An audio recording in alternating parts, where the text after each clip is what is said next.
నమస్తే, welcome to our channel. నేను మీ సిరి.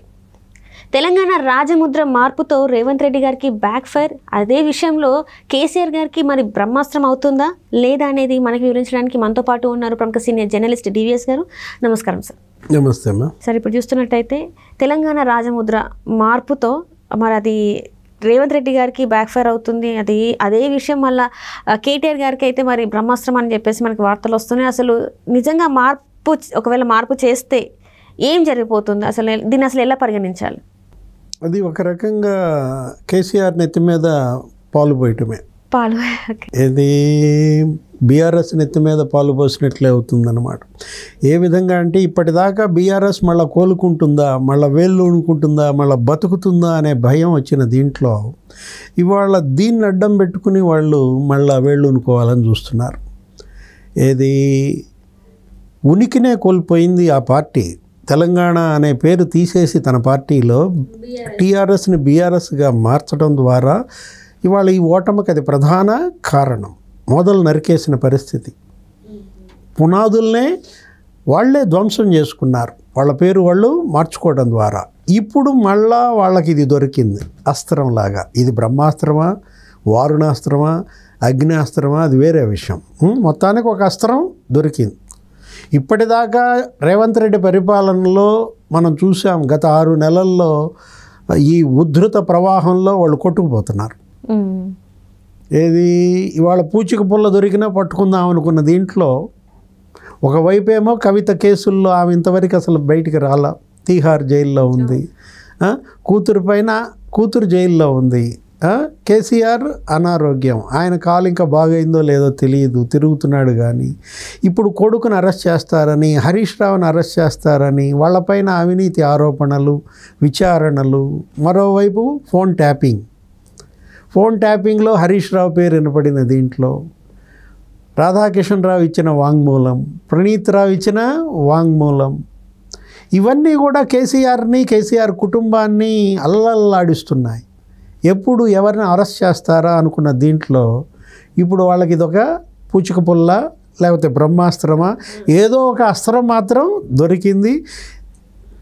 ఉనికిని కోల్పోయిన మనకి ఇప్పుడు ఈ ఉనికి ఈ కాకతీయ తోరణం ద్వారా, చార్మినార్ ద్వారా తెచ్చుకునే ప్రయత్నం. నిన్న వినోద్ కుమార్ అక్కడికి వెళ్ళి ధర్నా చేశాడు. ఇక్కడ వరంగల్లో ఆయన నాయకత్వంలో మనం చూసాం. ఎక్కడ కాకతీయ తోరణం. ఇవాళ కేటీఆర్ ఇక్కడ చార్మినార్ ఇక్కడ ధర్నా చేశాడు. అనవసరంగా మరి రేవంత్ రెడ్డి ఇది కెలుక్కున్నట్టే అవుతుంది. ఎందుకంటే రాజముద్రలో మార్పులు చేయాలంటే ఓకే చేయండి, కానీ అది తీసేయటం, ఇది పెట్టడం అది సమర్థనీయం కాదనమాట. ఇప్పుడు కాకతీయ తోరణం తీయాల్సిన అవసరం ఏంటి? అది ఒక హెరిటేజ్, ఏది మనకి వారసత్వంగా వస్తున్న దీంట్లో ఒక ఎంబ్లం, ఒక లోగో. ఇక్కడికి వచ్చేటువంటి అతిథులు, విదేశీ అతిథులు అందరికి కూడా మనం మెమెంటోగా దాన్నే ఇస్తుంటాం. ఒక వారసత్వ, చారిత్రక వారసత్వ సంపదగా ఉన్నది అదో పక్కన ఉంటుంది. ఉంటే నష్టం ఏంటి మనకి? రాజముద్రలో పోయేదేం లేదు కదా. లేకపోతే చార్మినార్ అంటే మరి అది ఎందుకోసం, ఎప్పుడు ఎలా పెట్టినా కూడా 400 ఏళ్ళు 500 ఏళ్ళ చరిత్ర. హైదరాబాద్ అంటేనే అదొక ల్యాండ్ మార్క్ కదా. నువ్వు హైదరాబాద్ను చూపించాలనుకుంటే సైబర్ టవర్స్ చూపిస్తారు, చార్మినార్ చూపిస్తేనే మనకు అర్థమవుతుంది అది హైదరాబాద్ అని. అంత మిళితం అయిపోయినప్పుడు, ప్రజలంతా యాక్సెప్టెన్స్ ఇచ్చినప్పుడు నేను దాని లోతుల్లోకి వెళ్ళటం లేదు. అది విషాదానికి గుర్తు కావచ్చు, ఇది రాజరికానికి గుర్తు కావచ్చు, whatever it may be. సంస్కృతిలో ఒక భాగమైన వాటిని ఆ సంస్కృతికి వేరు చేస్తే అది మనకి సంస్కృతి యాక్సెప్ట్ చేయదన్నమాట. నేల విడిచిన సామ అవుతుంది. ఇప్పుడు ఇవాళ రేవంత్ రెడ్డి ఇంతగా ప్రజామోదం పొందాడు. ఏది 100 రోజుల్లో మరి 6 హామీలు నెరవేర్చడం అంటే అదొక పెద్ద రికార్డు. దేశంలో ఏ పార్టీ కూడా ఇంత స్వల్పకాలంలో ఇన్ని హామీలు నెరవేర్చిన దాఖలాలు లేవన్నమాట. అంత ల్యాండ్ స్లైడ్ విక్టరీ. రేపొద్దున పార్లమెంట్ ఎన్నికల్లో కూడా 10-12 స్థానాలు గెలుస్తారు అని వచ్చిన దీంట్లో అసలు పోటీ బీజేపీ వర్సెస్ కాంగ్రెస్. 3rd ప్లేస్కి వెళ్ళిపోయింది బీఆర్ఎస్. 1 సీటు వస్తుందా రాదా, 2 సీట్లు వస్తుందా రాదా. కేసీఆర్ కూడా ఎన్నికల ప్రచారంలో ఏమన్నాడు, రేపటి పార్లమెంట్ ఎన్నికల్లో కాంగ్రెస్కి ఒక్క సీటు కూడా ఇవ్వడానికి వీలు లేదు, మొత్తం బీఆర్ఎస్ఏ కొట్టాలి, 1 or none అన్నాడు. అంటే కాంగ్రెస్కి 0 లేకపోతే 1 ఇవ్వండి అన్నాడు.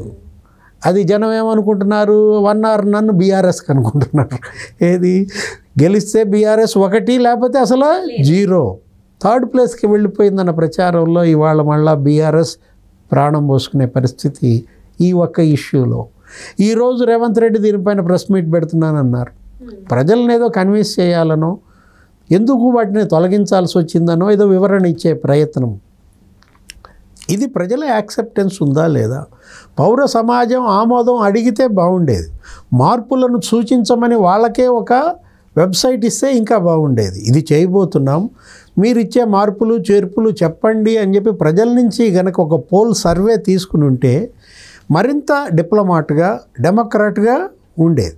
ఆ పని చేయకుండా రేవంత్ రెడ్డి కొంతమంది మిత్రులు చిత్రకారులు వీళ్ళతో కూర్చోబెట్టి ఏదో మార్పులు చేస్తున్నా కూడా ఇదేంటి యావత్ తెలంగాణకు సంబంధించిన అంశం, 4 కోట్ల ప్రజలకు సంబంధించినటువంటి అంశం. ఏ ఆశయాల కోసం ఏ ఆకాంక్షల కోసం తెలంగాణ రాష్ట్రాన్ని తెచ్చుకున్నారో నిధులు నీళ్లు నియామకాలు అవి తెస్తున్నారు, వాటిని సాధిస్తున్నారు. దాన్ని కాదనం. ఏ నిధులైతే కేసీఆర్ వదిలేశాడో మీరు ఆ నిధులు రాబడుతున్నారు. ఏ నీళ్లపైన అయితే ఆయన ఫెయిల్ అయ్యాడో మీరు ఆ నీళ్లని సాధిస్తున్న దీంట్లో నియామకాలు ఆల్రెడీ ఒక 30,000 40,000 నియామకాలు మీరు చేశామని చెప్పుకున్న దీంట్లో ఇవాళ వాటిని ప్రశ్నించట్లేదు. నీళ్లు నిధులు నియామకాలపై ప్రశ్న లేదు. అట్లాగే గ్యారంటీలపైన ప్రశ్న లేదు.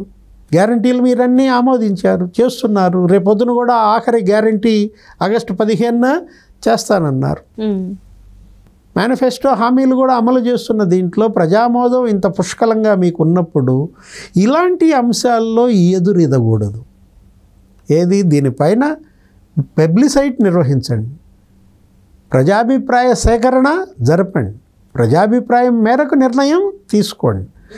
ఇప్పుడు టీఎస్ ఉంది, నీకు బండి రిజిస్ట్రేషన్ తెలుసు కదా, ఆ టీఎస్ తీసేసి టీజీ పెట్టావంటే ఓకే, ఏదైనా నో ప్రాబ్లం. వాళ్ళు తెలంగాణ స్టేట్ అని పెట్టారు టీఎస్, మీరు తెలంగాణలో టీజీ తెలంగాణ కాబట్టి టీజీ అన్నారు. టీఎస్ అంటే అది ఏదో మధ్యలో ఆర్ చేరితే టీఆర్ఎస్ అనిపిస్తోందని దాన్ని మార్చారని ఒక విమర్శ. అది అయినా కాకపోయినా అబ్రివేషన్ తెలంగాణకి టీజీ పర్ఫెక్ట్గా ఉంది కాబట్టి మీరు ఇది పెట్టారు. టీఎస్ టీఆర్ఎస్ అనుకోవటం కూడా తప్పు కదా, అసలు టీఆర్ఎస్ఏ లేదు. వాళ్లే బీకేసుకున్నారు కదా వాళ్ళ టెంటు.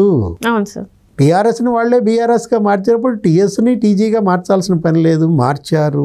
ప్రజలు యాక్సెప్ట్ చేశారు. టీజీ అని మారిస్తే టీజీ వెంకటేష్ కూడా హ్యాపీయే. ఏది ఆంధ్ర ఆయన కర్నూలు నాదే పెట్టుకున్నారని కూడా ఆయన హ్యాపీ ఫీల్ అయిన పరిస్థితి. ఇలాంటివి చేస్తే నో ప్రాబ్లం, జనం యాక్సెప్ట్ చేశారు. మీరు అమరవీరులకు న్యాయం చేశారు, వాళ్ళకి పెన్షన్లు ఇస్తున్నారు. శ్రీకాంతాచారి తల్లిని కూడా మీరు పిలిచి ఆనర్ చేశారు, శంకరమ్మ. గత ప్రభుత్వం కన్నా గత అధికార పార్టీ కన్నా మిన్నగా మీ పాలన సాగుతున్నప్పుడు అనవసరంగా దీన్ని కెలకటం ఎందుకు, నెత్తిని రాసుకోవటం ఎందుకు? నేలను పోయేదాన్ని నెత్తిని రాసుకోవటం అంటే ఇదే అన్నమాట. అంటే ఇక్కడ చూస్తున్నట్టయితే ఇప్పుడు మరి మీరు అంటున్నారు బీఆర్ఎస్ మీద పాలు పోసినట్టే, అంటే బీఆర్ఎస్ పార్టీ మీద పాలు పోసినట్టే. అంటే మరి ఇది దీని అంటే పాలు పోయటం అంటే ప్రవాహంలో వరదలో కొట్టుకుపోయేవాడికి పూచిక పొల్ల దొరికినట్టే. దీన్ని పట్టుకుని వాళ్ళు ఈదాలని చూస్తున్నారు. ఏమిటి, ఎప్పుడైతే ఇది వచ్చిందో అసలు శాంతం డిసైడ్ కాలేదు, ఇంకా నిర్ణయం తీసుకోలేదు, ముఖ్యమంత్రి దీనిపైన ప్రకటించలేదు, చర్చోపచర్చలు జరుగుతున్నాయి.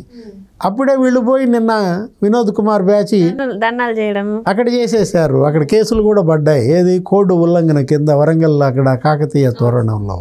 అది తప్పు, అది హెరిటేజ్ వారసత్వ సంపద. ఇప్పుడు రామప్ప టెంపుల్ ఉంది, యునెస్కో హెరిటేజ్ అవార్డు వచ్చింది దానికి, యునెస్కో హెరిటేజ్ అవార్డు. మరి దానికి వచ్చిన దీంట్లో మన హెరిటేజ్ మనకి గర్వకారణం, మన వారసత్వ సంపద మన యొక్క సంపద. దాన్ని గుర్తులు చెరిపేయాలనో వాటిని పెడితే కేసీఆర్కి ఏదో పేరు వచ్చుద్దనో ఇలాంటి ఆరోపణలు ఎదుర్కోవాల్సిన అవసరం ప్రస్తుతం రేవంత్ రెడ్డికి లేదు. ఇవాళ రేవంత్ రెడ్డి ఎవరెస్ట్గా మారిన పరిస్థితుల్లో, కేసీఆర్ ఆయన ముందు మరుగుజ్జు అయిపోయిన పరిస్థితుల్లో ఇంకా మరుగుజ్జు గుర్తులను నువ్వు చెరిపేయాలా? ఆయనకు ఆయనే చెరిపేసుకున్నాడు. Right sir, right sir, right. Thank you so much sir. నమస్తే.